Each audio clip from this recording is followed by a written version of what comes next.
Good morning, good afternoon, and good evening to you from wherever you're tuning in to watch another important discussion being held by the South Sudanese Women Intellectuals Forum. We welcome you all. The title of our topic for this discussion is Women's Access to Land and Inheritance in South Sudan.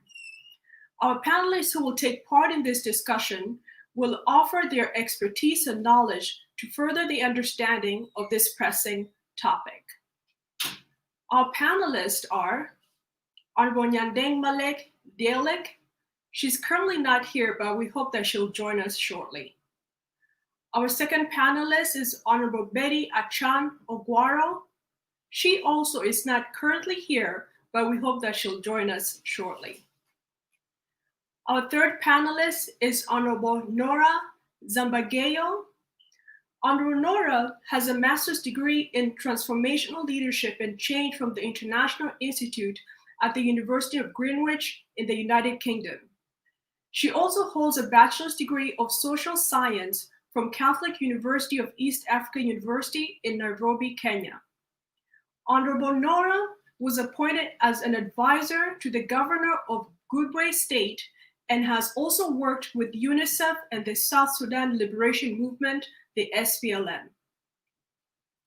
Our fourth panelist is Dr. Kuyang Harriet Logo. Dr. Kuyang recently completed her doctoral degree at the Institute for Peace, Development, and Security Studies at the University of Juba. Dr. Kuyang now teaches international law and international human rights law at the postgraduate level at the Institute. She also lectures on women and the law as well as child law at the College of Law at the University of Juba. Dr. Kuyang is an independent consultant working on democratic governance, access to justice, and the rule of law with the United Nations and international organizations, including academic institutions. Prior to becoming an academic and consultant, Dr. Kuyang served with the United Nations Development Program in the capacities of Rule of Law Analyst, Program Analyst for the Rule of Law Cluster, and Access to Justice Specialist in the Sudan, South Sudan, and Timor-Leste. Dr. Kuyang received her first law degree from the Faculty of Law at Makerere University in Uganda and her Master's of Law degree from Ohio Northern University in the US. Dr. Kuyang has published in the areas of international humanitarian law, customary and transitional justice, and knowledge production, and also on gender issues. Our fifth panelist is currently not with us, but we hope that she'll join us shortly. It's Madame Rose Ashidel Gatiek. And I am Eunice Malaf. I am a registered nurse by profession and media specialist and your moderator for this topic. During the discussion, we encourage you to interact with the panelists, provide your feedback, and also we welcome questions. To introduce the topic, I'll go forward and state the objective. The Transitional Constitution of South Sudan was passed by the National Legislative Assembly in 2011. The Bill of Rights in the Constitution provides for equality and the preservation of human, economic, social, and cultural rights, including, among others, the equality under law, Article 14, rights to ethnic and cultural communities, Article 33, and rights to own property in Article 28. A Land Act was passed by the Southern Sudanese Legislative Assembly in 2009. This is to regulate land tenure and protect land rights in South Sudan. It recognizes that all land in South Sudan is owned by the people of South Sudan, and its usage shall be regulated by the government. The Land Act explains the land tenure systems in South Sudan and classifies different types of land into three broad categories. 1, public land. 2, private land. And 3, community land. Though broad in scope, the Land Act on its face reflects many aspects of good governance in land and property issues. Several years after the Land Act was enacted, however, it remains largely on paper. A draft land policy was approved by the Council of Ministers in February 2013, though still awaiting adoption by the South Sudan Transitional National Legislature. The policy seeks to promote the security of property rights to the greater number of South Sudanese, regardless of their social or economic status. Other laws passed by the Parliament that have relevance to land holdings include the Local Government Act of 2009, the Investment Promotion Act of 2009, and the Petroleum Act of 2012. The South Sudan Land Commission was also established with the objective of leading the development, dissemination, and implementation of related legal frameworks on land. Accordingly, each state is expected to have a state land commission, county land authority, and Payam Land Council. A Payam is the second tier of the local government which falls immediately under a county. Payams headed by head chiefs are subdivided into bomas headed by executive chiefs and bomas to sub-bomas headed by sub-chief.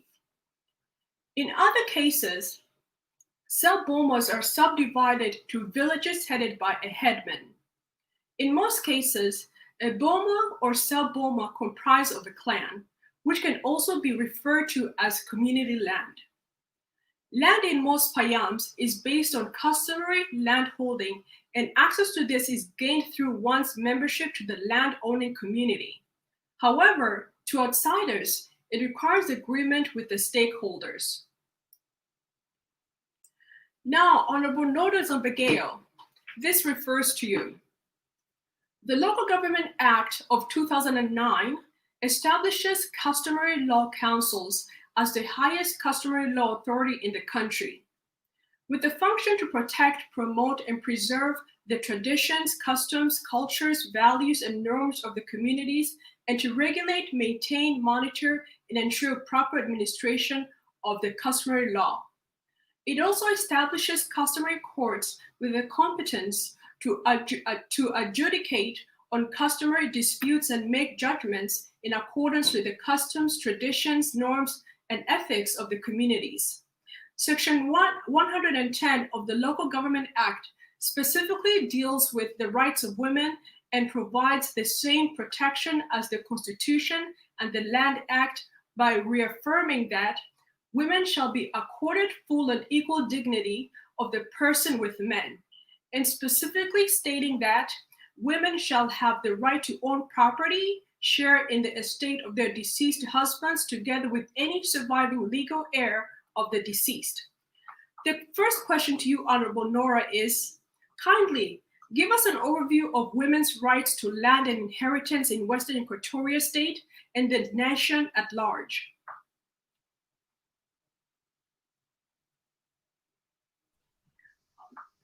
Yes. Can you please unmute yourself, Honorable Nora? Hear me? Okay, now we can hear you. Go ahead, please. Okay. Thank you very much for hosting me today on this noble task. Honorable Nora Zangabeo.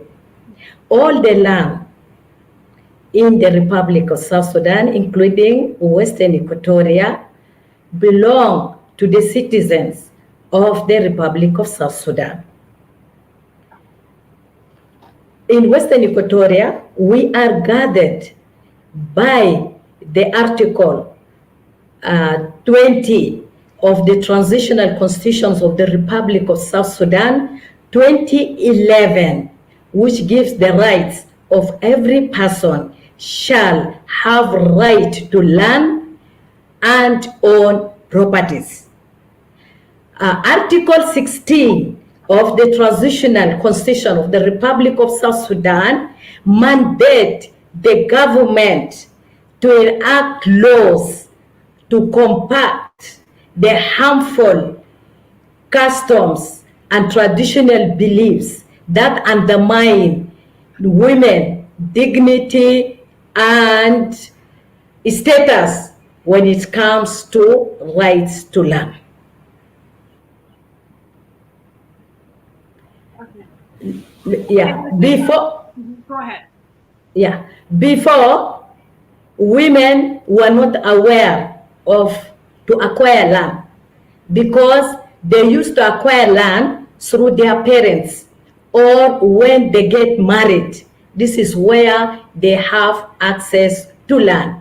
But now, with the coming of religion and educations, women now in Western Equatoria acquire land and they have access because the procedures of acquiring land is very clear.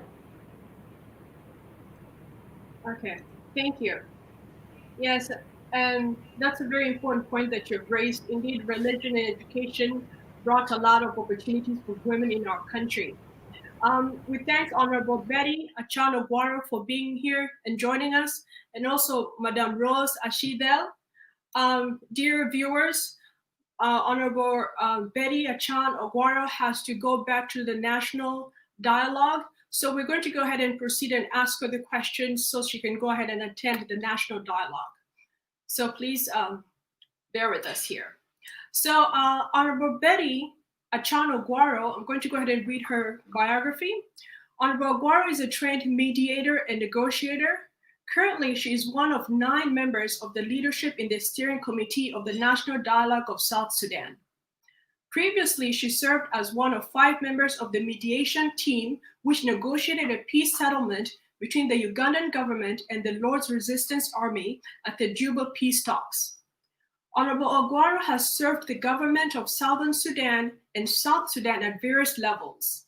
She served as the Director of Animal Production in the regional government and was a consultant with UNIFEM on gender equality.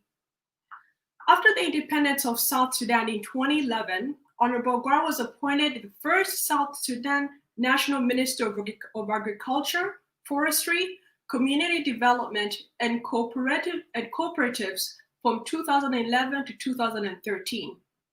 As the National Minister, she initiated the transformation of agriculture sectors, starting with the zonal effort for agriculture transformation, abbreviated ZEAT, and the Comprehensive Agriculture Master Plan, abbreviated CAMP, which led to the development of a 25-year master plan that was supported by the Japanese government. Honorable Oguaro has dedicated herself to advocating for women's rights, equal participation in decision-making at all levels, protection of women and girls during war, as well as promotion of women and girls' rights through education and the United Nations Security Council Resolution 1325. According to the 2013 draft land policy, despite the existence of legal provisions recognizing the equal rights of women to land, widespread knowledge, recognition, and protection of those rights remains limited throughout South Sudan. Women's land rights remain largely conditional, derived through their marital or childbearing status, and dispossession of widows, daughters, and divorced women is common. Issues related to inheritance, acquisition, ownership of land, however, are mostly referred to customary courts for determination.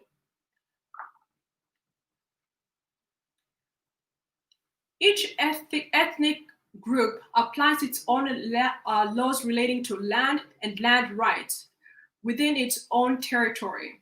However, customary rules are not equitable and restrict women's access to land and opportunities. Given the apparent gender bias in customary courts towards men, women often find themselves with limited to no access to land or property. Denied such property rights, women lack access to provide resources necessary for subsistence and livelihood activities. Lack of access to land can also impact access to financial services, since land often serves as collateral for microlending. Honorable Betty Oguaro, customary law is extremely important in South Sudan, particularly in relation to land, as most land in the country is still held under customary tenure. There are 4 principal ways of accessing land under customary law: allocation, inheritance, gift and purchase or exchange of cows or other livestock. Rules for access and use of communal land are established by customary law and administered, interpreted, and enforced by community leaders to protect the land from outsiders and secure the rights of individuals in the community to access and use the land. Although customary procedures vary from tribe to tribe, land tenure is largely uniform. Land is considered common property with no individual ownership and some franked rights passed down through generations. Chiefs are supposed to regulate the use of land to ensure that it conforms to the common good and prevent conflict over land. Members of the community have the right to use the land for their livestock and livelihoods, usually either for farming or cattle rearing. The community retains control of land and resources meant for common use, such as water holes and cattle camps. The first question to you, Honorable Guaro, is kindly provide an overview of laws related to land in South Sudan. How do the laws relate to women, and are there any laws on inheritance in South Sudan? Also, what does it say about women and children? Yes, can you please unmute yourself? Thank you very much, Aisha. And hi to all the panelists who are here. Indeed, customary law is very important in South Sudan. And by large, South Sudanese societies are still being governed by traditional authorities under the local chiefs. Before I can answer your question, I will have to do a bit of background for us to understand. Land in particular, although its management varies from one region to another and one area to another, from the African context, land is deemed to be God's gift to humanity and is transmitted from one generation to another. Each family has a right to land in an amount that is sufficient for their acreage where they can put their homestead and also cultivate for their livelihood. Laws related to land in South Sudan. First, the Transitional Constitution of South Sudan and the South Sudan Land Act have numerous provisions on the three classes of forms of land ownership in South Sudan.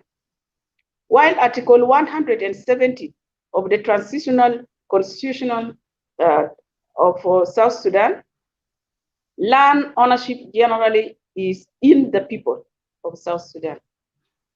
Article 171 of the same constitution and Section 9 of Land Act classify land ownership in South Sudan into three categories. Number one is public land.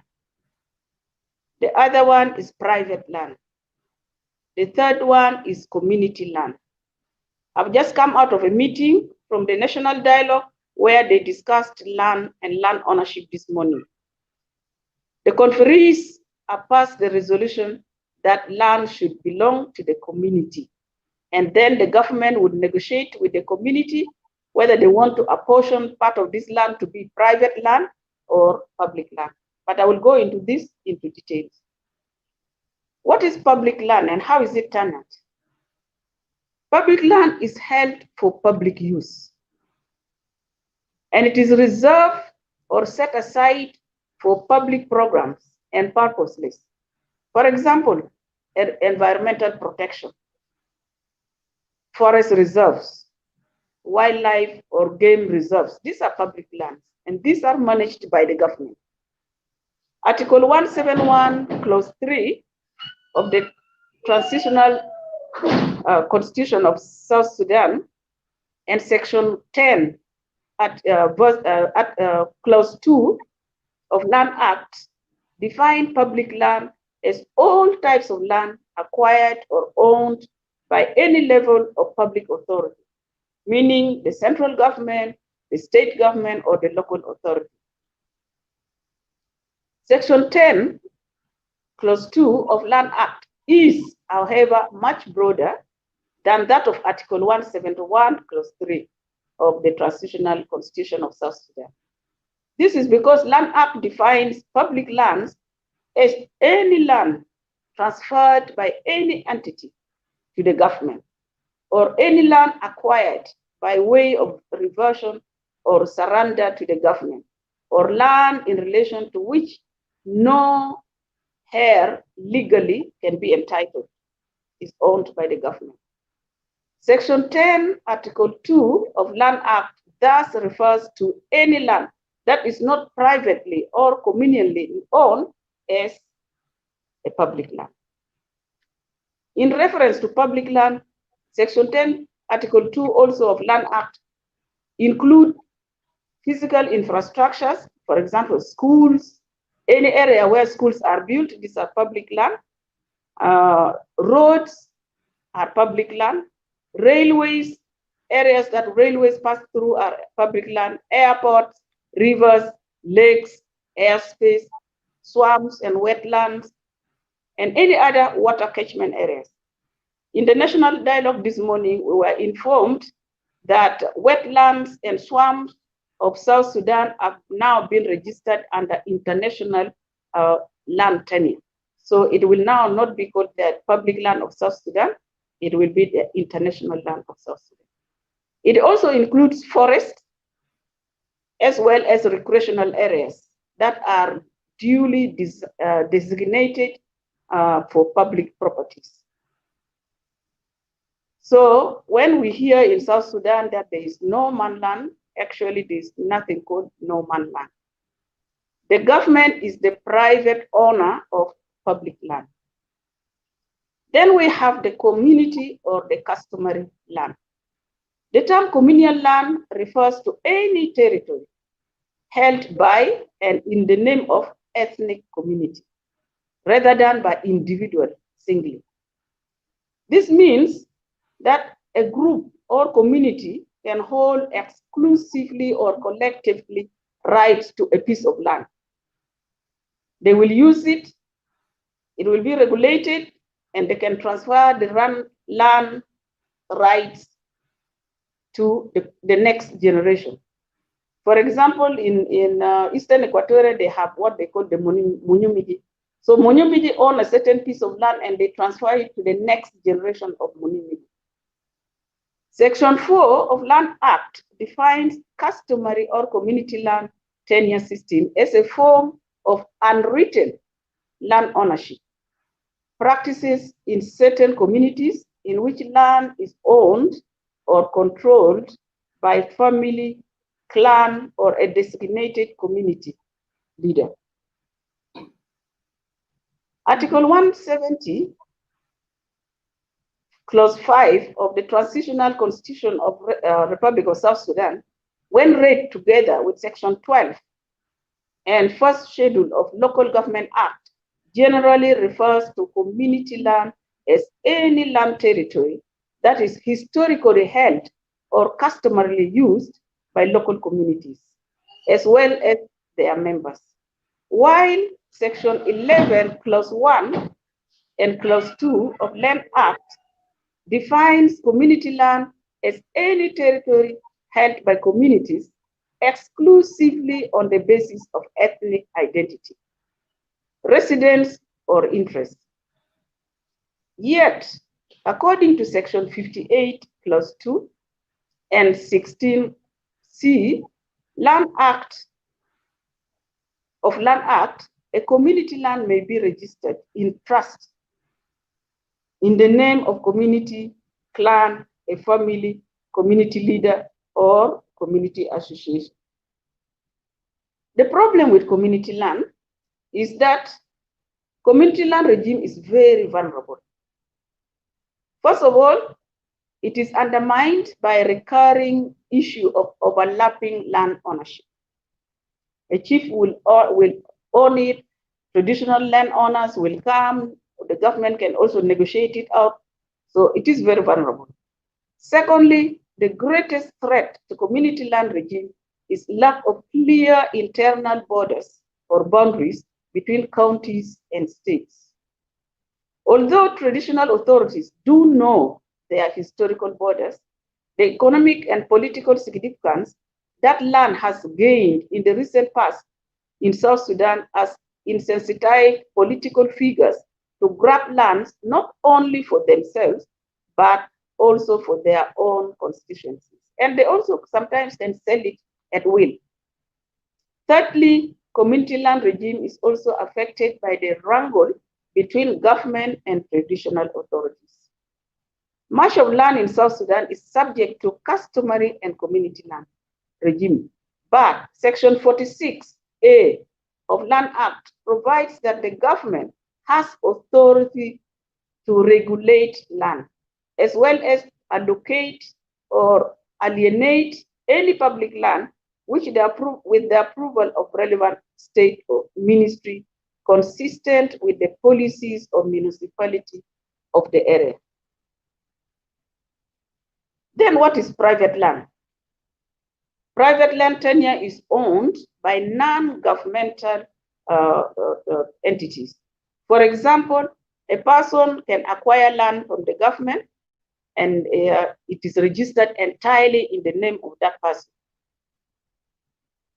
If the title holder is the original owner, then the person owns it as a free land. However, if the title owner is not the original owner of the papers, that person will hold the land as a leasehold. And with leasehold, the land can go back to the primary owner once the term of the lease is finished. We have seen in Juba, there are so many leasehold lands, or people are leasing their lands for business. So how does these laws relate to women? South Sudan's customary laws and practices do not accord women equal access to land rights like men. In many South Sudan cultures, women's rights to land tend to be guaranteed through their husbands or their male relatives. I have heard Honorable Nora saying in Western Equatoria, women have rights to land and they have no problem with that. I have seen in many, many communities of South Sudan, and today, as people discussed in the national dialogue, the only land that women can have access and rights to it are the private land that they can lease from the government. Yeah, like in towns here, people go and get lands in Dorjaula, Dorjatania, Dorjatanta. These are only the small piece of land that a woman can have entitlement to, and a man will not contradict it. But when we talk of communal land are owned in most parts of South Sudan by the community, but headed by a man. And any woman would not have title, can use it without a problem. A woman can use it if she wants to cultivate, nobody will stop her. If she wants to put a tukul, nobody will stop her, but she cannot go to the government and say, I want to register this land in my name. And especially if she becomes a widow, you'll see that the woman will be asked not to register the land or to stop using the land for other purposes. And the land will be taken from her slowly and over. Now, Honorable Aguero, what efforts are put in place in the parliament to protect the rights of women to access land and inheritance? And are the laws being implemented? South Sudan has adopted very progressive legislation protecting women's rights and recognition of women's right to land. We have in the transitional constitution, as I read in Article 171, Article 170, also in the Land Act, in the Local Government Act, all these acts and the constitution have accorded women rights to the land. However, the same constitution also confuses the land belonging to the communities, and we know once land belongs to the community, that land will be managed by the customary law. And customary laws do not accord women rights. So it is still really for the women in the parliament to fight the customary law so that it is translated according to the transitional constitution of South Sudan. It has been a hot debate this morning in the national dialogue, and main chiefs, they got up and said, no, women have no rights to land. However, they want to advocate that the national dialogue should come up with regulation and recommendation, strong recommendation that from now on, women should have rights to land that should not be taken away from them, nor be regulated by customary laws. So we hope that this will be adopted, and we will make sure that in the parliament also it is included in the constitutional or in the permanent constitution. I wanted to find out, were the chiefs mostly men or were there females among the chiefs? The chiefs, you are very right. The chiefs were 99% men. There was one woman chief, only one woman chief, but that woman chief is a paramount chief. So she's a head of chiefs in a state. And she spoke very strongly about the traditional laws that really hurt women, especially on ownership and land ownership. Mm-hmm. Now, moving on to the second question, Honorable Guaro, why is it important for women to have access to land for farming or agriculture? And can women still use public land without owning it for farming? In South Sudan, there is no problem of women using community land or public land, mainly community land for farming. It is allowed because farming is the only livelihood activities of the people of South Sudan. However, a woman cannot register a communal land, even if it is a farming land, in her name at the traditional area. So far, the government have not really put up law to register farming lands in names of individuals. Only corporates at the moment obtain farming land in big, large capacity. Women can only attain this if they become a corporation and together they apply for a piece of land, but not as individuals, because at the moment there's no law that registers the farming land in most part of South Sudan, except in northern Upper Nile in Rank area, where the land was already demarcated by Sudan at the time. And there are a few women who really, they don't own it, but they lease this land for cultivation. Mm-hmm. That is important to note. And also, Honorable Guaro, we have a question from one of our female viewers. She asks, if women's access to land is based on their marital status, what happens when the land is acquired by the woman and later she gets divorced? That's an interesting question. If the land is acquired by a woman and she gets divorced, there are so many men or brothers of, there are so many men. If she's just divorced, there are men who will say she should leave the place because she's a woman and now she's divorced. But I'm happy that there are now quite a number of women, if they acquire the land with their own resources, they can stand firm and not give up.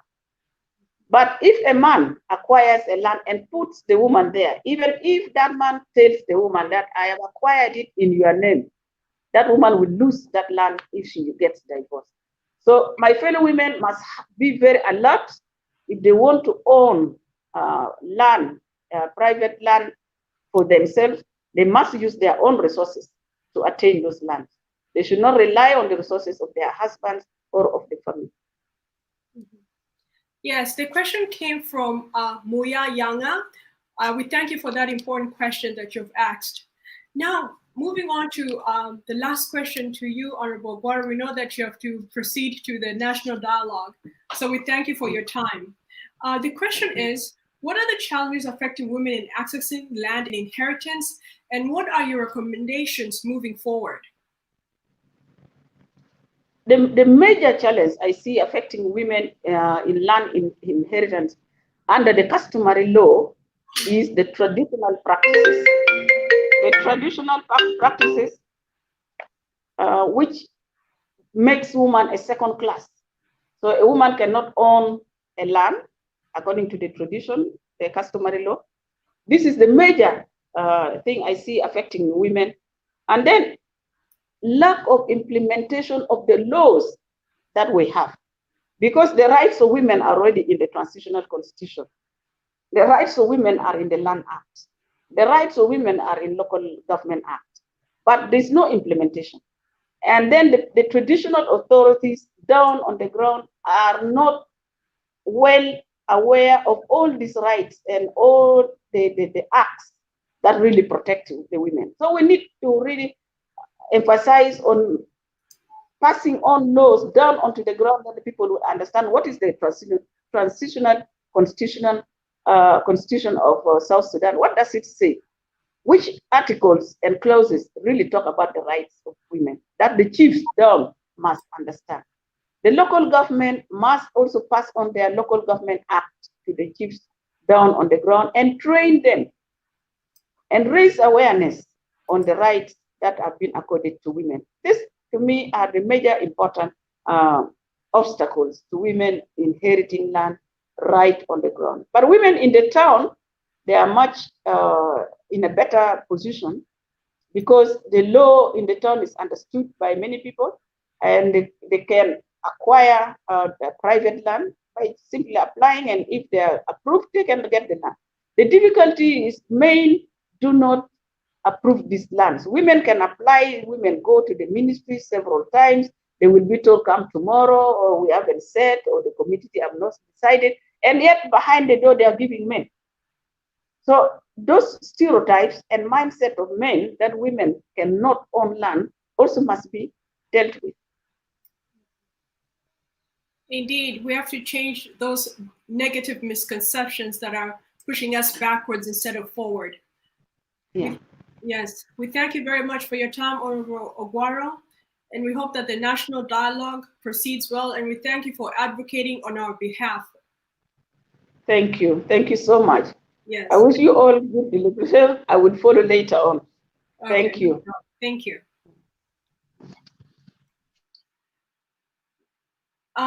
Thank you, Madame Rose Ashidel, for joining us. I'm going to go ahead and our viewers, go ahead and read a short biography of Madame Rose Ashidel. So Madame Rose is a South Sudanese women's activist, mediator, peace mobilizer, and conflict resolution negotiator. She's the executive director of Legacy for African Women and Children Initiative, an organization focused on children and women's rights in South Sudan. Madame Rose is a self-driven, focused, and resourceful individual. She's an effective team worker who works with passion and is inclined to serve the needy and the most vulnerable members of our society. So thank you for joining us.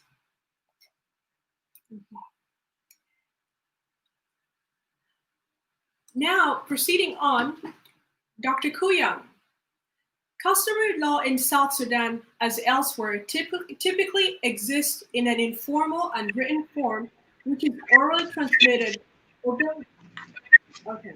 although there have been efforts to codify some. Customary law and institutions are recognized as part of the legal system of South Sudan. The transitional constitution recognizes customs and traditions of the people as one of the sources of legislation, while sources of law do not constitute statutory law in themselves. They are important to statutory law. The importance as statutory law may incorporate or build on them. Article 166 of the Constitution also recognizes the institution, status, and role of transitional authority according to customary law. It subordinates transitional authority and customary law relative to statutory law and the Constitution. Dr. Kuyang, what is the difference between the South Sudan Transitional Constitution and the customary law? Thank you very much, Eunice Malath, and also I echo the same sentiments of my colleagues about being on this panel. and really speaking about a very timely and very relevant topic to a lot of us women in South Sudan. And I came on the panel because of experience in publishing in the area of women's rights, access to justice, issues of women, but also with experience of having advised the British Council for the past 2 years on issues of women's property rights, rights to inheritance, but also trying to link with the traditional justice on how rights of women are enshrined in legislative framework. As you already mentioned, statutory law is what South Sudan has adopted. We are a legally pluralistic state. Our laws are dual in nature, and that means that we embrace statutory law on the one side, which is basically written and passed by Parliament, and these are codified in statutes, in acts, and they regulate at the top tier of the judicial system. And now you see customary law, as other colleagues had mentioned earlier, is basically unwritten. It regulates social relations in amongst communities, within communities. And there's been a couple of attempts in South Sudan by the developmental partners, like for instance UNDP, to codify, to ascertain, and there are also some customary laws of certain groups that are a little bit written, but most of the customary laws are unwritten, and they regulate relations. They are used to dispense justice at the local community level. So if you see the jurisdiction of South Sudan, uh, statutory laws operate at the top tier of the judiciary, with customary laws operating at the local level. And what's very important, Eunice, for our discussion today is that customary laws, statutory laws take credence, take precedence over customary laws. And that means that customary laws that do infringe on the rights of individuals are actually in violation of constitutional provisions, are in violation of other pieces of statutory laws that were already mentioned, particularly with regards to the issue of land rights of women and inheritance. So that's the way our legal system operates, and that's basically the difference between the two legal systems. And you will also perhaps agree with me that the adoption of customary law as part of our legislative framework, as part of our legal system, is quite historical. When you look at our history as South Sudanese, it became so important for our legal fraternity to embed customary laws as part of our system. But there are several contradictions that arise with regards to a dual, system of law. And when we touch on issues of women, we are seeing, as Honorable Betty and Honorable Nora had mentioned earlier, that customary laws are widely practiced. They are really understood by a lot of sections of our communities, and they kind of are more widely used and applied compared to the statutory systems. And Eunice, in South Sudan, when you look at the coverage of the statutory courts, they are more present in urban centers. But when you move to the peripheries, you realize that there are fewer statutory courts, and that tells you that 80% of litigants will go to the customary courts because they are near to them. The justice dispensed at that level seems to be expeditious and fast. But now we ask ourselves, is it really expeditious enough? Is it fair enough when it comes to the issue of protecting the rights of women, safeguarding the rights of women? And I think that's really the kind of dilemma that we have. that on the one hand, our statutory laws are written and they are okay as foundational documents in the country, and perhaps even translating political rhetorics into tangible provisions that protect the rights of women, of the rights to property, to be treated equally as any other individual in the country.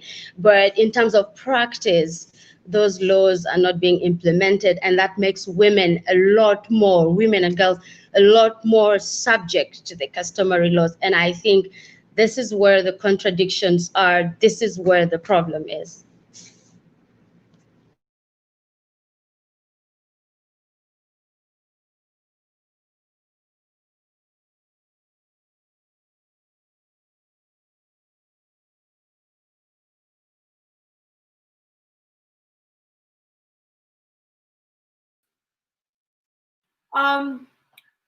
So I wonder if customary laws should be abolished.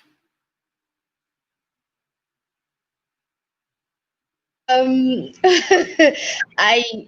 wouldn't say so. Okay, I wouldn't say so, because as I said earlier on, if you look at our history as the Black people that were marginalized, and perhaps in certain sections of society when Sudan was still one, we felt as a nation, as a people, that our customary laws were so important. And at that time, practicing our customary laws was not possible because there was a kind of the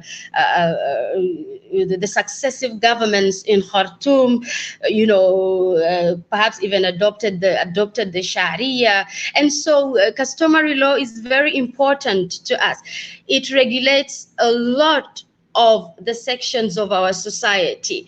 It is so important, for instance, Eunice, when people get married, our marriages are regulated by customary law. When children are born, how are they initiated into the clans? How are they named? So for me, it is very important. What needs to be done, and when I was working with UNDP, we developed a customary law strategy. And the reason for the development of the customary law strategy was to ensure that customary law does not operate in a vacuum, that customary law does not operate without a framework, and that the operations of the customary justice providers are regulated and overseen by the judiciary. And for some time back in the day, 2009 to 2010, the judiciary was actually executing its oversight roles on the customary courts, paying regular visits to the chiefs, reviewing their work. So I think what's very important is that strategy that was developed by UNDP in 2009, that strategy needs to be reviewed. It has to be reviewed because it found a place for customary law. And when you find a place for customary law, that means within the framework of statutory laws, it has a place where it can operate. It has a place where it can be regulated. It has a place where if there are excesses, for instance, committed by the customary justice providers, they can be sanctioned, because for instance, as you may see in the constitution, in the transitional constitution, there's a provisions that says that customary laws are to be applied subject to the statutory laws. So that has to happen, and that has to be regulated. So in instances where there are violations and excesses committed by the customary justice providers, then they are sanctioned, and they are even penalized, and they are told to work within their jurisdictions. They are told to apply only customary law and not to operate in a very arbitrary environment. Now, Eunice, there's something which is very important as well, a concept of collateral review. Review the cases, review the system, know what is not working and what is considered negative, and then that is negative can be struck out to uphold the rights of women. Thank you. Yes.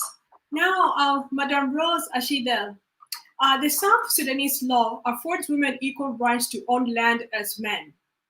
The 2011 Transitional Constitution states, women shall have the right to own property and share in the estates of their deceased husbands together with any surviving legal heir of the deceased. This provision is mirrored in the 2009 Land Act.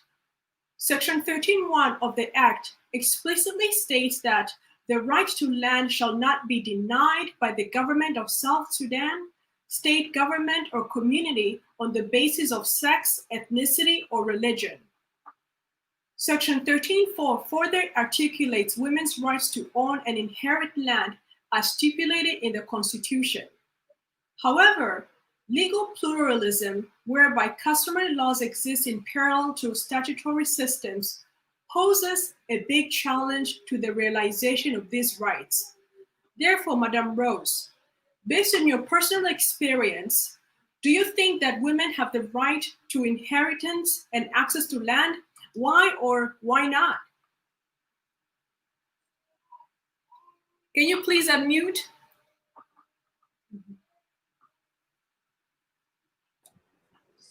Thank you very much, Madam Humanist, for this wonderful question. It is indeed, to my personal opinion and other colleagues' opinion, that women have rights, as it is stated in 2011 Transitional Constitution, that women shall have the right to own property and share its assets with their deceased husband. Okay. And who can we blame for women's lack of access to land and inheritance?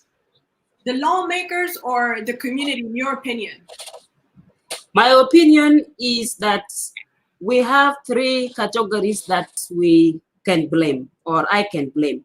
First, blame goes to the community for its customary restriction and limits of women's rights with the cultural practice that overlook women as equal to her partner in all the affairs. Two, blame goes to government for the failure to enforce laws and brings what is in the Constitution into citizen life that may feel as part of the country. Third, blame is going to women themselves, because we have to stand tall for our rights. We give chance to men to dominate over everything in the country, and everything is in the Constitution that does not, it tells us that it does not segregate citizens based on sex or religion, as cites Section 13, sub-article of 2009 Land Act. Mm-hmm. Yes. Okay. Now, Honorable Zangabeo, the question is for you. Do women have the right to own land independently for commercial or subsistence farming? Also, what are the procedures for acquiring land? Oh. Can you unmute yourself, please? Okay, can you hear me? Yeah. Thank you very much, our moderator Eunice, for this question. Women have the right to own land, use it for whatever purpose, commercial, to build their own, and even to lease it for investment. What are the steps for them to acquire land? As I said earlier on, that all the lands of South Sudan belong to its citizens, irrespective of their gender. I mean that women also have the right. It's not only male. How to acquire the land? The procedure to acquire the land are as follows. One, you go through the customary law, meaning the chiefs who are the custodian of the lands. You go there to ask for the land so that they can allocate for you the land which is not owned by any other persons. So that land, once it is given, especially for the purpose of farming, you may use it for any purpose.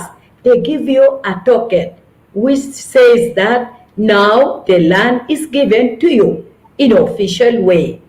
Then you take this token and then you go to the land authority at the county level. Then you present it there for the registry. Once it is registered there and it is approved that this land is given to you, then you go ahead to the Ministry of Infrastructure and Housing. Why do you go there? Because there they will give you the surveyors. The surveyors will go and survey the land in order to give you land title or land agreement. The process does not end there. You still go to the courts so that this land become legal, written in your name. Before, you know, like in our state, before it was difficult for a woman to own the land or to acquire the land, because now in a family setup, always they give the land to the boys, not to the girls, because they believe that those girls will get married and go to other clans. That was the discriminations against girls and women at that time. But now, the women, few women, not all, because many women are not aware about their rights, as other colleagues has put it. But the few who are aware about the usage, the importance of the land, they use these procedures. Women like legal procedures. They don't just go and get a piece of land and own it. Even for farming, because before the farming land, you use the land of your husband, you farm there. But in case of death, you have now to get your own land written in your name, or the land of your ancestry, that land which always give. And this, I summarize them, the procedure of the land always are like this. One through the customary law, another one is through the free land of the ancestors, because people acquire land from the ancestors and it is going on. And land for lease. There is this land will lease for your clans to own it. So these are the process of acquiring the land in the legal way, so that your name is written there and it is belong to you to use it for whatever purpose. It is for subsistence farming or for any business or for investment. Land is a very important asset when it comes to women. Why women should have rights to this land? Because it's the women who create the communities. It is the women who give birth. And it is the women who use this land very carefully and later on pass it on to the girls and the boys alike. Women does not discriminate when it comes to the land, because not everybody has, not everybody will get the opportunity to get married. Especially now, our country has been hit by several war, conflict. It's the first time in the history of the Republic of South Sudan you see women becoming the household, the head of the family. So with this, if the woman is the head of the family, she really work hard to acquire the land. Once she have that land written in her name, she keeps the land. She use it, she control it, she will never sell it. She will always pass it to other generations. And the land will be preserved for the people of South Sudan who are her children. Yes, thank you, Honorable Zagabeo. Before we proceed further, the South Sudan Women Intellectuals Forum and its members would like to pass a word of condolences to Madame Rose for the great loss of her beloved husband. Please accept our sincere condolences, Madam Rose. Okay. Yes. And also, Madam Rose, how are you currently coping with such a great loss? Can you please unmute?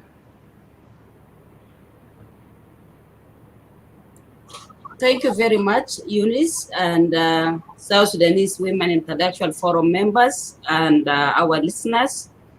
I would first say there are no complaints that we can place especially when God brought up something like that. You only need to cope up with the situation, and you need to work very hard and be very strong, because you might have not been the only person that faced such kind of challenge. And the only thing that I would encourage everyone who is actually listening to us is that we should always be ready with the man-made and the God-made issues. Things to do like this, we have to be waiting so that they come. And when they come, you have to try very hard to face anything that will come.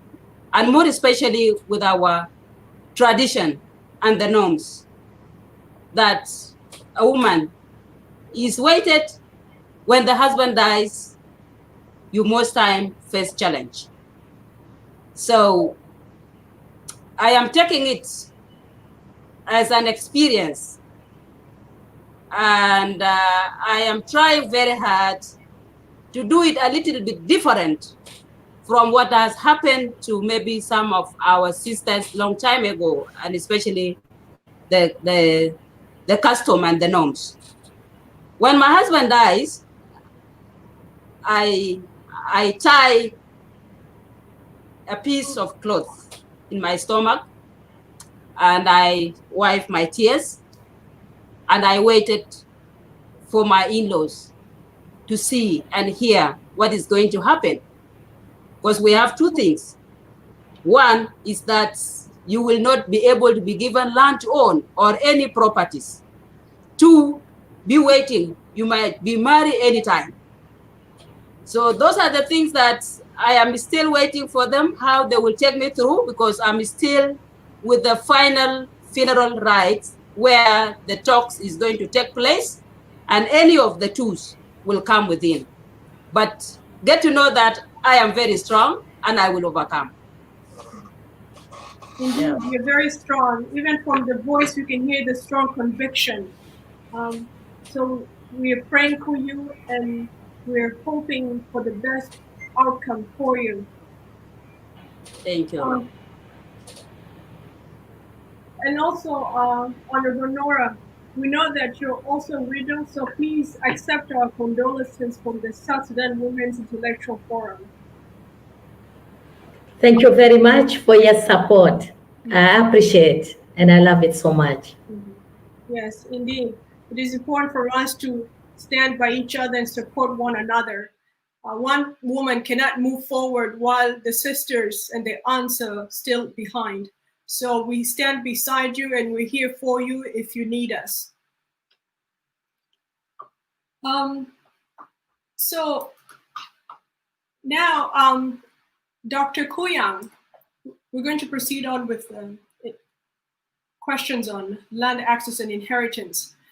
In the transitional constitution, it clearly states that the land belongs to the community. When it comes to the distribution of land, who has the power over the land? Also, who is responsible for ensuring equal access to land? And what legal rights do women have in South Sudan in relation to this issue?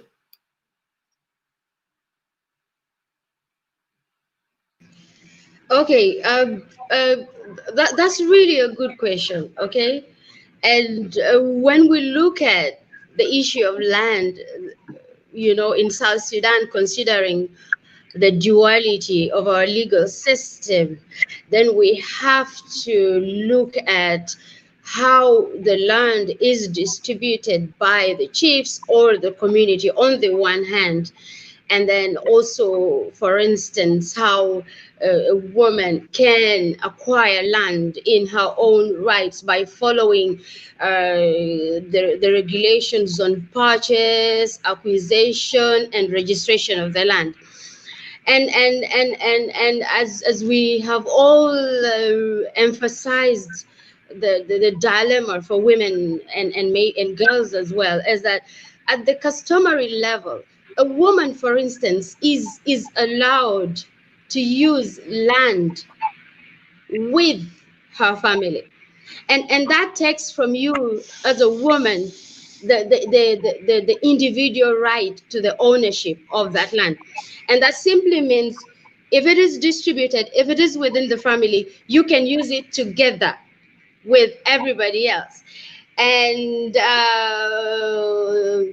within larger families, larger communities, you are part of that family. And I think Honorable Nora had quite kind of touched on that. You can use it together with the family members.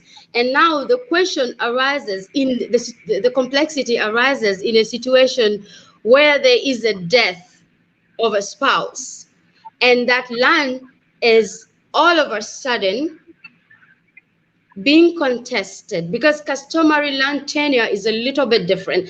It's governed by traditional laws and traditional norms. And now in the event of death, if that land is contested, this is where the widow or even the girls in that family become extremely vulnerable, because the male heirs, the male relatives are going to claim more rights to that land. And that's one of the issues there. Now, with formal processes and guidelines around acquisition, if a woman has economic power, if she has resources to purchase, then she has to go through the government procedures and processes to acquire the land, register it, just like was earlier on explained by Honorable Nora. But I think the question is, do women have access to information about this? Because many times women would still go purchase the land with their own resources and put it in the name of their spouses. And you can imagine that gap in the event of a death, in the event of a divorce, in the event of any problem or separation, the woman becomes vulnerable. So I think there are two things here, that while in the customary system, it is a little bit really regulated by the norms, under the very formal processes a woman can, but she has to really acquire it and register it in her own name, so that tomorrow, should there be a court case, should there be the need to litigate on ownership of that land, then she can present documents that have her name. With my experience of advising and working in this area, sometimes they really just, the women register the land in the names of their spouses, and they're before court, and all the court documents are in the name of your spouse, and that's like shooting yourself in the foot. Mm-hmm. Indeed, indeed. Dr. Kuya, we have a question from one of our viewers. We have a question from Moya Yanga. And the question that she asks is, what happens if a woman who owns the land dies? Does it go to the husband? Does the husband own it, or does it go to the children? Also, she asks, what if the husband remarries? Does the new wife now own the land?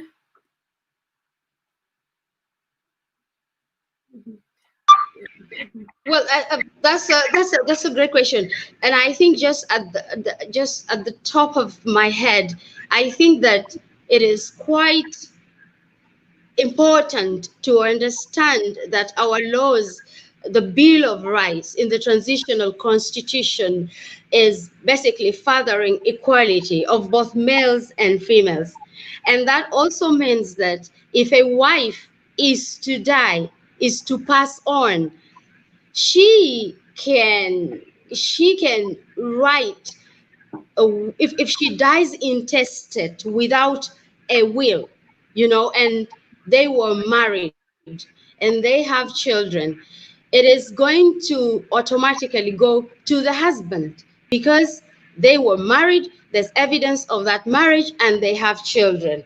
He is going to inherit it. What he does with that land after the death of his wife is really a very contested situation because he inherits it because his wife has died, so it is his.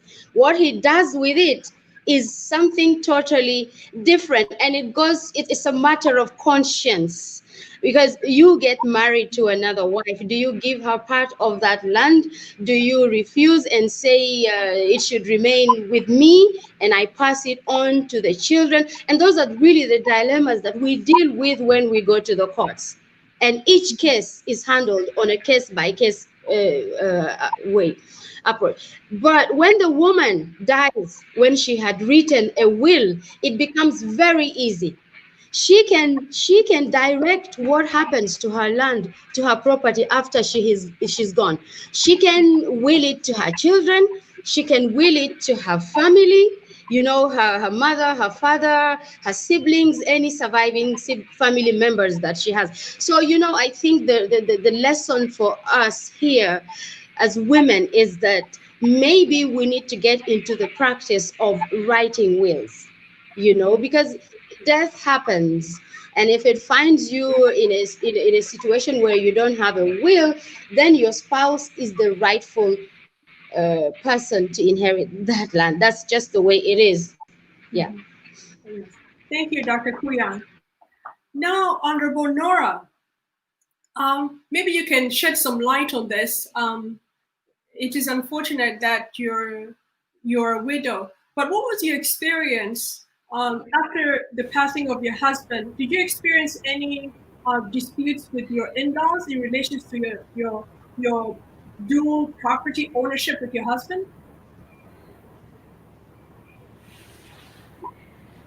Thank you for these questions. Actually, for a widow, for example, for the man whom the wife have died, our society, they discriminate a lot against women. If a woman dies, no one will approach that man. Even the relative of the woman will be afraid to approach that woman. And that is why this issue needs awareness. Because if they married, for example, in the church, the Bible stated very clear. A man leaves his family and the two joins together, and they always make promises, vows in the church. All that I have, I give it to you. On all that you have, you give it. And everything become one. So there must be legal documents really on that area, which I have a recommendation to it later on. On my side, my husband was a godly man, was a lovely man. He loved me with one heart. Everything we did together, because we vows during our wedding in the church, all that I have, I give it to him, and what he have, he gave it to me. When I married him, he has no land, he has nothing, but we work together.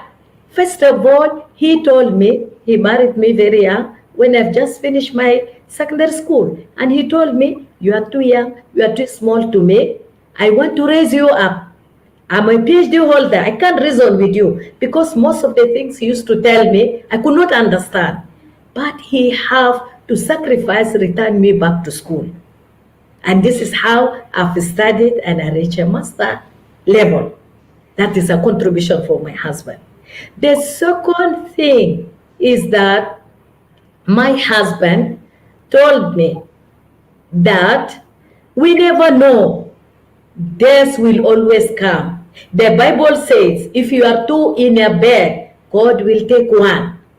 So what I want to tell you is that one day I will write a will. And he said, when I'm writing the will, I would like you to know. Why am I writing the will? I'm writing the will. If you die before me, your relatives may come to claim, for example, the land, and your children will remain poor. They will have difficulty in accessing the land. But if I die, me, your husband, my will protect you. But what is very important, he said, men are not good and I'm a man. What I'm going to do, we are going to distribute what we have in the names of our children. If your relative comes to claim, let them claim it from the children. The government will support the children. The church where we married will support the children. And that is why all that we've acquired with my husband is distributed among my children. Me, myself, I have nothing written in my name.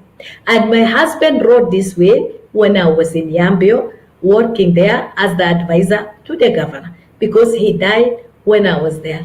I always doesn't want to remember that memory that my husband died. I was not there to hear his last voice, although we were in communications on the telephone. I want to come, there was no way, there was no plan, and the death was just abruptly. When I came, my kids were just moving with the documents. Then where we want him to be buried, my children said, no, mom, we have talked with our dad. He told us where he will be buried. It was a tug of war. Some group of people were saying he should be buried in a house there we built in Yambio, while my children are saying, no, there is another plot. He said he will be buried there and a house should be built for them. That house he has built, it will be to support the small ones who will not finish the education. Or if he is alive, it will be as his another income. So there was a battle. At the end, my children say this is their dad. They own him. If they don't want their dad to be buried where he said, they will not allow their dad to go to be buried at home. So the relative have to abide by that. And when they were writing his biography, this is when I saw the book. My son was holding it. He didn't want to release it to anyone because he said, this is the handwriting of their dad. They are ready to stand in the court with any other persons. So this is what happened. Being a religious husband, an educated husband, and a loving husband, it helps a lot to resolve many conflicts. He, although he's distributed the plots to all my kids, and sometimes they will tell me, Mom, one day we'll chase you out from our properties. You go and get, because when we start getting married and you are disturbing us, we'll tell you go. So it has advantage and disadvantage as well. The land we own together, I have no power over it. My kids are the one now saying it is theirs. I'm like a guest in their home. So these are the challenge really we widows go through. We go through a lot. Like you've done with your husband. Now I don't have, if I want to do anything, I have to consult them. I have to consult them, because if I don't consult them, they can embarrass me. They can say, no, we don't want. So there is no way. So this is what happened. But with all this, the relatives could not come for anything, because my kids, some have already finished the university studies and they can speak for themselves. Even me as their mother, I cannot change their mindset. And the another thing, when I was in Yambio, my husband used to sit every evening talking to his children that tomorrow this is what is going to happen. He used to call them and say, can you take over the family if I'm not there? And he told them everything. When I want to say something, they'll say, no, we are just taking the way of our dad. You are talking the language of your family. So this is the challenge we widows go through. Men does not allow us to inherit or to own land unless you go through the procedures you yourself to get your own plot. For the issue of women who does not give birth, I have experience with one of my uncles. He built a house and put it, and he told his wife, one day if I die, you just take over this plot. And the house was put in rent, and that rent was coming directly to the wife. When my uncle died, there was a scramble over the plots, but the wife, the widow, was quiet. When everything finished, he told them, now you can allow me to go. She just moved to that house allocated to her by my uncle and written in her name, registered in her name. No one could be able to claim it. So, Thank you, Madam Honorable Nora. That is Yeah. quite important indeed. And what you have gone through, I'm sure our women and also our men who are watching the program will learn a lot from your experience. So thank you. Now, Madam Rose, you had mentioned that when your husband passed away, you tied a cloth around your stomach. And now you're prepared for two factors that you might end up encountering from your in-laws. One, a potential dispute over your property, and second, the potential that you might be coerced to marry. This is an important question to you is, culturally, when a man dies, does the community expect the woman to remarry within or outside the family circle? You can talk from your perspective or just in general. And also, can you explain the concept of ghost marriages? What happens if a woman refuses to remarry her dead husband's brother or relative?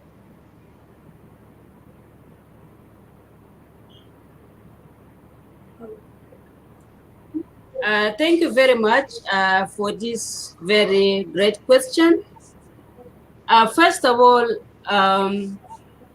South Sudanese culture varies from one state or one tribe to another, in which I am the victim of the culture that talks of when a man dies, you will be remarried within the family.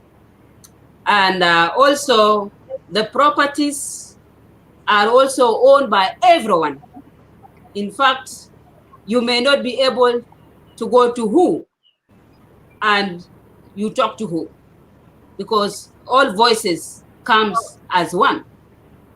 So for the customary practice of my place, it says remarrying brother's wife are totally, for me, they are wrong, because they are not supposed to remarry you. You marry the son or the brother. That was the love that you did with the brother. When the brother is taken away or the death robbed him, you are supposed to be left free so that you choose what to do. For us, it is totally said when the husband died, the brother that follows him will be given to you to remarry you. And whether he has his other two wives or how many wives, you are part of those family or of those wives. So to me, I was mentioning earlier on that I will be able to be ready for anything that will come. And I feel that I am negative about being remarried within the family. I'm negative about it. And I would rather wait for anything that will come. That's one. Two, I would really ask for the properties, because the husband left me with 4 kids, 2 girls and 2 boys. Where will I take them? How will I deal with them? How will I educate them? Well, even if I have means of supporting them, but they have the rights to own the properties of their husband, of their father. So this is my position, and I am not afraid. And that was the reason I say I tied my stomach, and I did not want to be taken so much by the cries. As I cry so much, they will confuse me, and they will later on come in with so many issues that will confuse me, and it will rather give me a dirty you know, a dirty space where I will not know where I can claim my rights and how should I claim my rights. So that's why I was very, very open, and I'm still open, waiting for anything that will come. And rather, I actually warned them. I said, whoever is thinking to remarry me is going to cross my red line. And this is the position I am in. Oh, do your family support you in your decision? Your not your in-laws, but your family on your parents' side. My family are actually supporting me, but there was no general talk. The talk was put to be taking place this year because this is the year that we are going to finish 1 year. And this is how the final funeral rites will be made and the general meeting will be called. So things to do with taking kids away from me, things to do with inheritance or being remarried, yeah, I am very sure my parents or my relatives will stood with me or will stand with me. Yeah. And also, do you have a lawyer or an advocate to stand by you in order to support you in the legal aspect of things? I am putting my lawyer next to me to be ready for anything, because when you are going to follow a certain thing, you must be ready with all your weapons. And I'm doing this non-violently, seeing I am the negotiator, I am the peace mediator. I am taking it as a creation of the space that I can create for my children, that I don't want my children to have actually issues with anybody. And I only wanted them to understand my rights and also give a space to my children so that they live better. So I will take it in a way that it serves to all of us. And it will also have to create an open space for the women who are actually listening, and they will also learn from me. Because should I look down, that will be the end of women in South Sudan. Excellent, excellent. You're indeed a very strong woman. Wow, amazing. Now we're going to go on to proceed to Dr. Kuyang. Dr. Kuyang, do people write wills in South Sudan, and do they respect the will? Also, what if the will is biased, essentially towards women, and the woman decides to challenge it?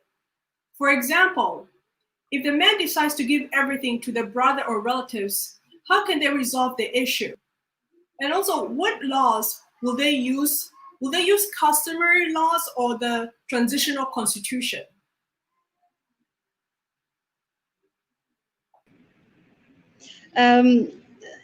Thank you for that, and really great questions. But wills in our context in South Sudan are considered as elitist. These are things for the modern people. These are things for the people who have gone to school to write. And I think it is also because many of the people in our communities do not know the advantage of a will, and we are quite we have a thinking. We are kind of we believe that if somebody writes a will, maybe they're actually inviting the death. So you see very many individuals really just don't go the entire way to write a will, because if you write a will, it's like you're inviting death. So I think on a scale of 100, I think maybe 4% of people do that, and the very elite people.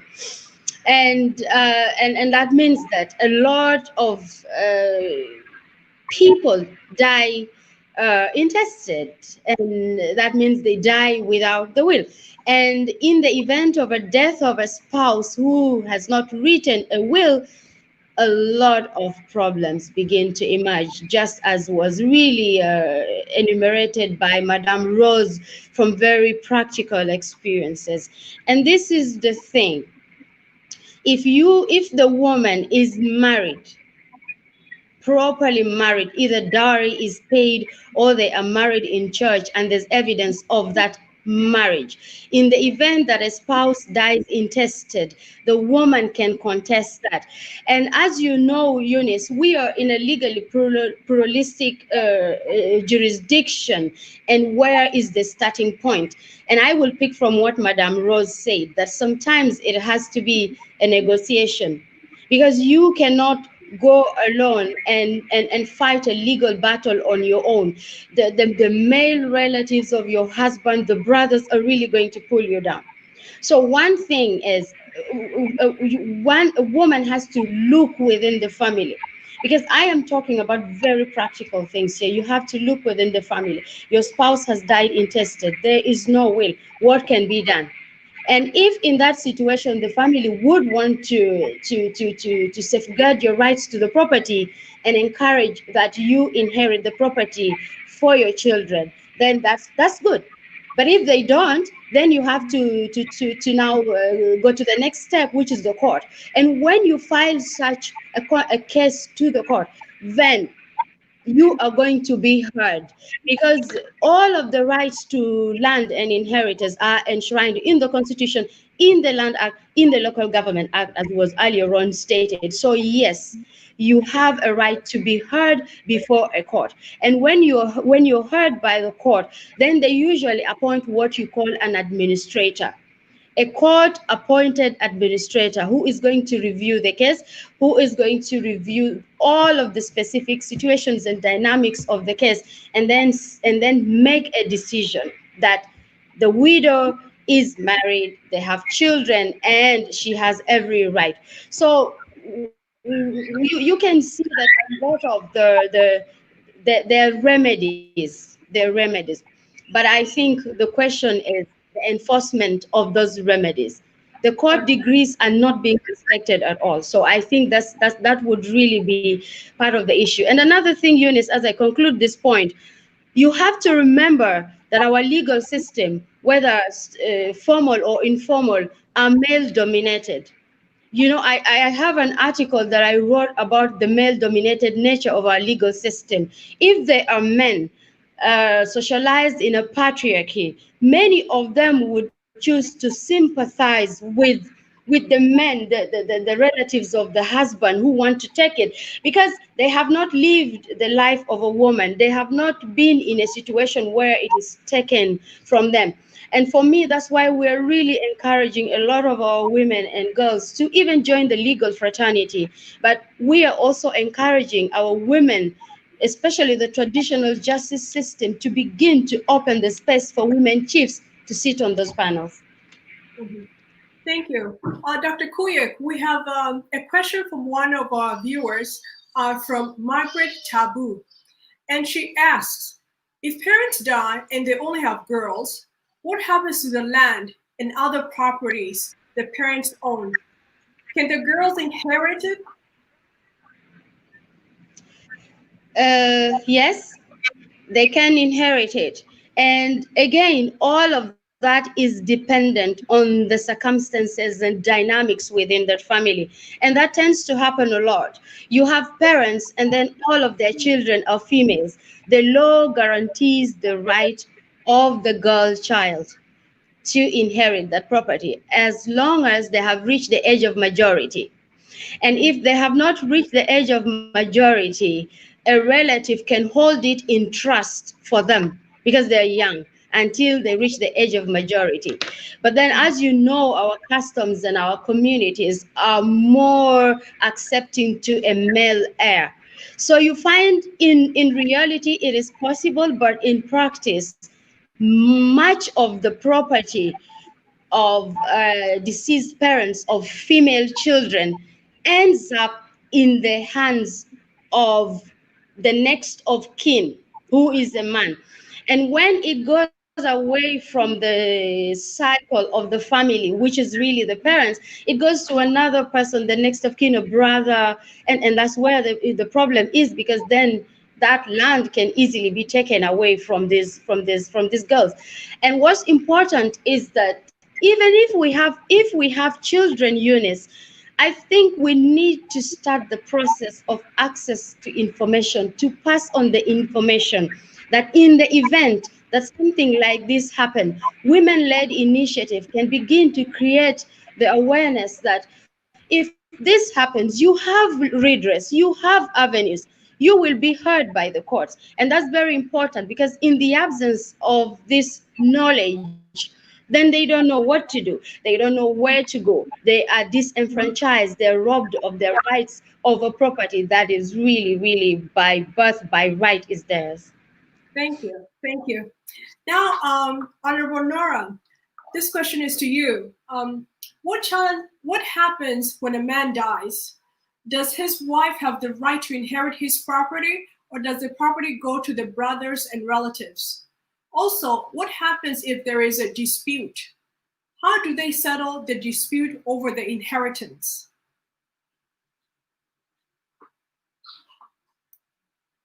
Oh. Can you please unmute yourself?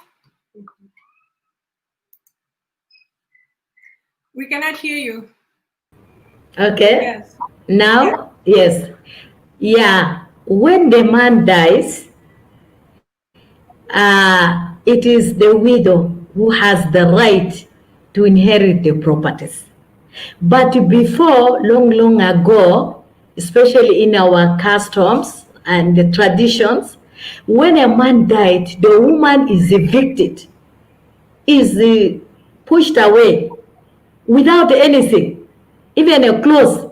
She will just go with leaves on her body to go and stay somewhere with her relatives until she mourn for that good years. Then when she removed the mourning clothes, now she's inherited. She's given to one of the relatives or the brothers in the interest of the children. They will say this man must inherit that woman in order to take care of these children, and so that the children are born from the same family. So this was happening long time ago. But now, with the education, with the religion, and with this modernization, things has changed. Because that woman, when she was with her husband, she has been interacting with the relative of the husband. She knows their behaviors. She knows who is good and who is bad. She knows how these men behave. So there is comparisons. Now it's according to her will. Some women will say, this is enough. I don't want to give birth to more children. I rather remain to take care of the one I have. So a woman has the right today to say, I will not be inherited, and she will mobilize her relatives to tell them, me, I cannot be inherited, but these people, you know, they like fighting, they like abusing their wife, they like doing 1, 2, 3. So especially when that woman is educated, it gives her a greater advantage. The disadvantage comes to the rural women. You know, we live in patriarchal society where where men impose their will over the women when it comes to the traditions.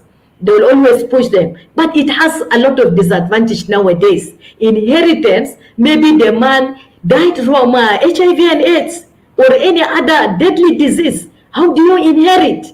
So it is posing a challenge in the issue of the inheritance. And then another thing, inheritance. Some people want to inherit that woman just for properties. Maybe there is no love.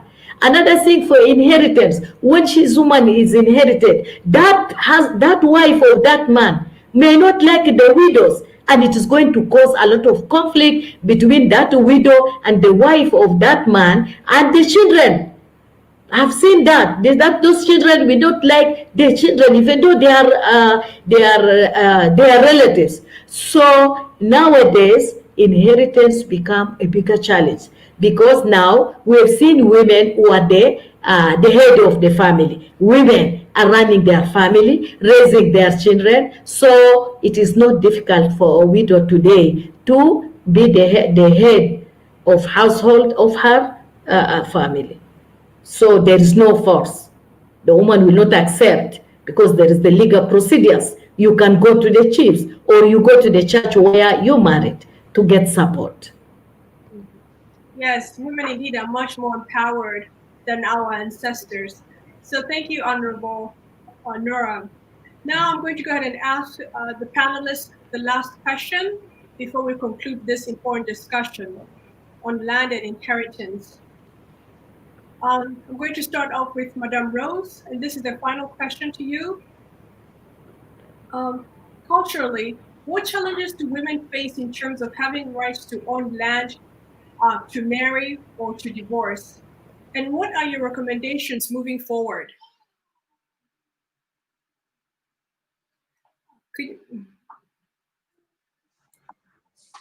Thank you once again, Madam Eunice. The first challenge that we faced here is that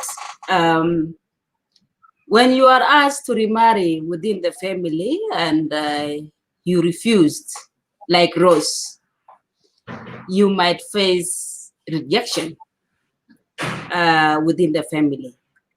They would actually try to waste your time, even if they know you have a right, but they will waste your time. For someone like me, we're supposed to, tackle some of the things so that I move on with life. They will keep on wasting my life, and they will even stigmatize me within the family or within the community, thinking that because I did not respect the culture and norms, I have to be a zero person within that community. My recommendation will go direct to my fellow women of South Sudan is that, first of all, you have to be ready for anything that comes on your way. And I would say, within the process of being a wife and a husband, you have to know that any one of you may die, as Honorable Nora put on before. What you need to do, you need to strategize. You strategize in a way that you need not to harm anybody, you need not to harm your husband, but in case of anything. So in doing this, don't ever attempt to register any property under the husband. You need to remember the husband is carrying his own children in his womb, So should you die in particular day, for instance, I could put myself in the shoes of my late husband, and it was Rose who died. And I already registered the properties or the land under him. Like I know I have my 2 lands now or 3. I registered them under him, and I die today. Those lands will go with the wife. They will never remember my kids. This is something that I know, because I am not against anybody, but the facts remain. The culture and the norms have dominated our mindsets. That's one. 2, when something happened like that rob your husband, you need to think twice. Don't put things as a fight or anything that you wanted to commit suicide or you wanted to divorce. You can't divorce a dead person. But the facts remain. You need to only repeat the same statement from time to time. I'm sure you will get people divided. People will stand with you, and there are people who will stand with your family or your in-laws. 3 recommendation is that we have to sanitize our women because we lack information. All laws are there in the Constitution of South Sudan, but they are not given to the people or to women or even to our counterparts who are men. So let us take it as a full responsibility and collective responsibility to work in any means that will support the coming generation. We have to prepare as early as now for our kids and for the grandkids. So those are the 3 recommendations that I will put, and I will say I am a ringleader in this aspect. Thank you very much. Thank you indeed. Thank you indeed, Madame Rose. You have offered such important advice, and I hope that our women are going to listen and follow your advice. Now, please offer your final remarks, recommendations, Dr. Kuyang, in relation to this question. What are the challenges facing women relating to land and inheritance? And what are your recommendations moving forward?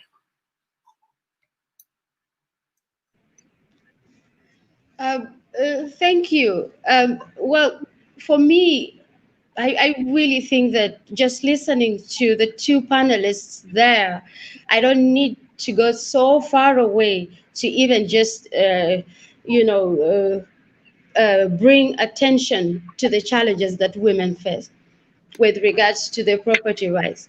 And the discussion today illuminates challenges that we may not know about and challenges that we need to know about.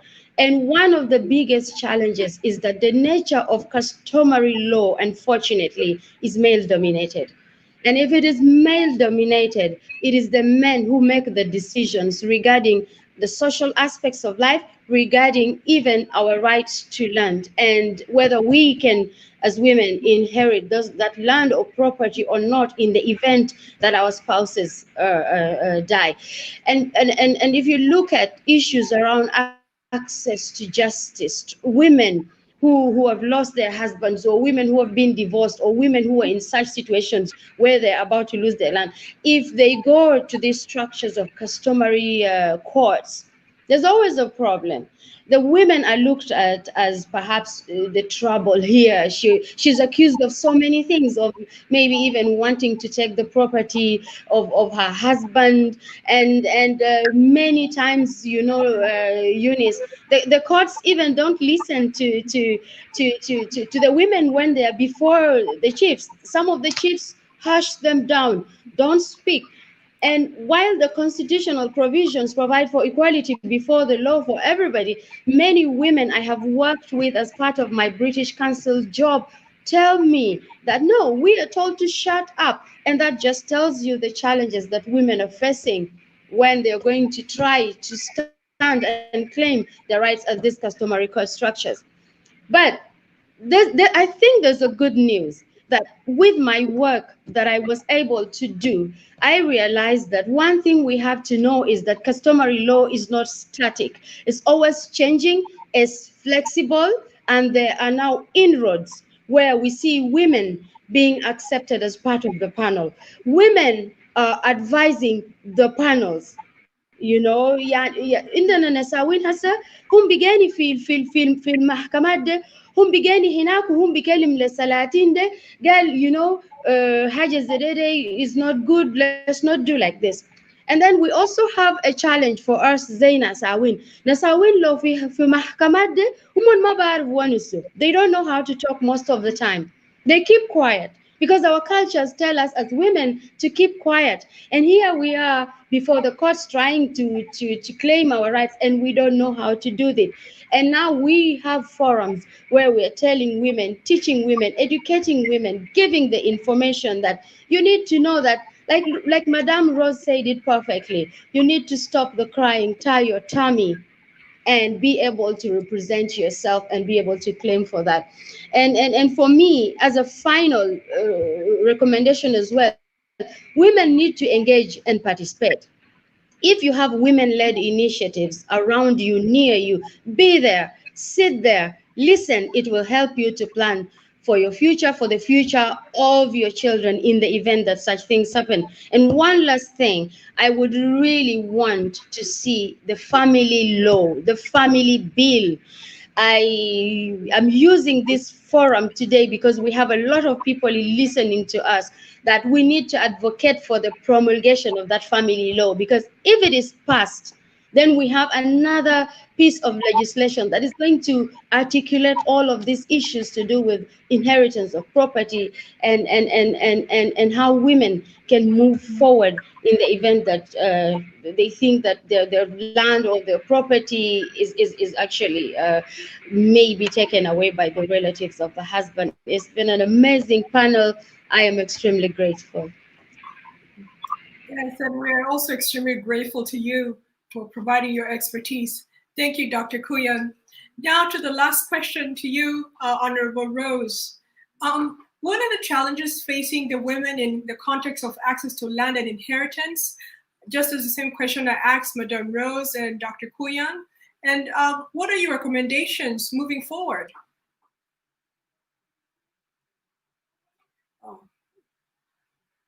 Oh, we cannot hear you. Can you please unmute? Okay, go ahead. Now, can you hear me? Yeah. I would like to take this opportunity to thank Dr. Harriet, Rose, and our moderator for this wonderful evening. We were able to talk together with our viewers outside. Thank you very much for this initiative and for your time to be with us. The challenges facing the women nowadays, there are a lot. One, lack of implementation of the laws enacted. They should implement those laws to guarantee rights of women to learn. Number two, men, because we live in a patriotic society, they just refuse to acknowledge the potential and the rights of the women to own land, and violently and discriminately work against them. Like Madam Rose has put it, when you refuse inheritance, you really go through a lot of challenges. They will hate you, they will sideline you, and nobody will not want to talk to you. You'll be isolated, people will hate you just to put a pressure on you so that you change your mindset. Once you decide that this is no, you will see that men will really gang against you, and even supported by some women. So these are the bigger challenge. Lack of acknowledgement of women always is a big problem. And then lastly is the violations of the laws, and then using the harmful traditional cultures to intimidate women. Lastly, on the challenges, men fail to understand that women are the majority user of the land. They are the majority in the field. They are the majority providing the nutrition, the health, and even the education for their own children who will help them later. My recommendations are as follows. The government, our government needs to implement those enacted law so that the people of South Sudan should have rights to land equally. The second recommendations, there is need for governmental organizations which will support women, especially when it comes to inheritance or dispute about the right to land. Number three, education of girls and women is very, very important and crucial to end girl child, because educating a girl or a woman, you've educated the nation. Lastly, there must be a serious awareness.